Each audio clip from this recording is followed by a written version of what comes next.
सूरदास जी ने साफ सब शब्दों में लिख दिया, जो हम भले बुरे तो तेरे। हम भले हैं तो तेरे हैं, बुरे हैं तो तेरे हैं, पूत हैं तो तेरे, कपूत हैं तो तेरे।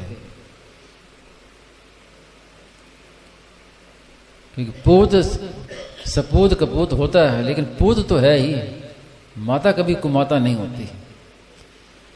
भगवान तो स्वीकार करने के लिए तैयार बैठे हैं।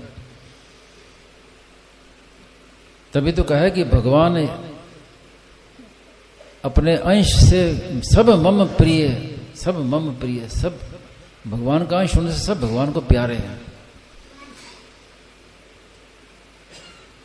कपूत हैं तो भी प्यारे हैं भगवान को। इसलिए संतों ने क्या कहा कि भगवान भक्त वत्सल भी हैं और पतित पावन भी हैं।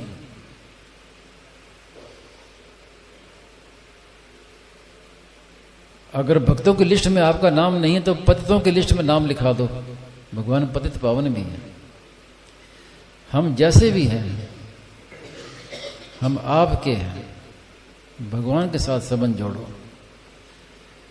फिर ये देखने की जरूरत नहीं है कि कितने क्या हमारे में क्या है, कि विकार हैं, कि क्या है, कैसे हैं, क्या नहीं है।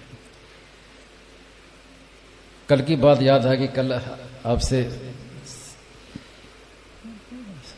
चर्चा हुई थी तो स्वामी जी महाराज की एक बात आई याद, बहुत वर्ष पुरानी बात है।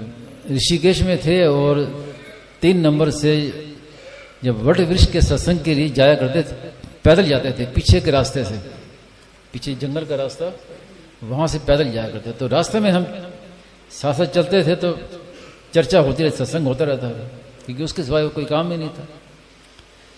तो उस समय स्वामी जी महाराज ने एक बात कही कि हमें जो बात मिली है कि विकार अपने में नहीं है, उनकी उपेक्षा करो, ये हम नई बात हमें मिली है। और इस बात को ना जानने के कारण पहले कई भक्तों ने, साधुओं ने बहुत दुख पाया, बहुत कष्ट पाया इस बात को ना जानने के कारण। इतनी ये अमूल्य बात है। अपने में विकार को मान लिया और कष्ट पाते रहे, दूर हो करते रहे, दूर हुए नहीं।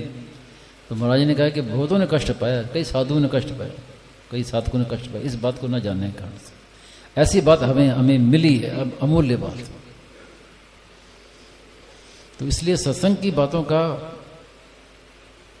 बहुत आदर करना चाहिए। जो सत्संग की बातें हमें मिली हैं, आप विचार करें कि देखें कि संसार में कितने लोगों को ये बातें मिल रही हैं।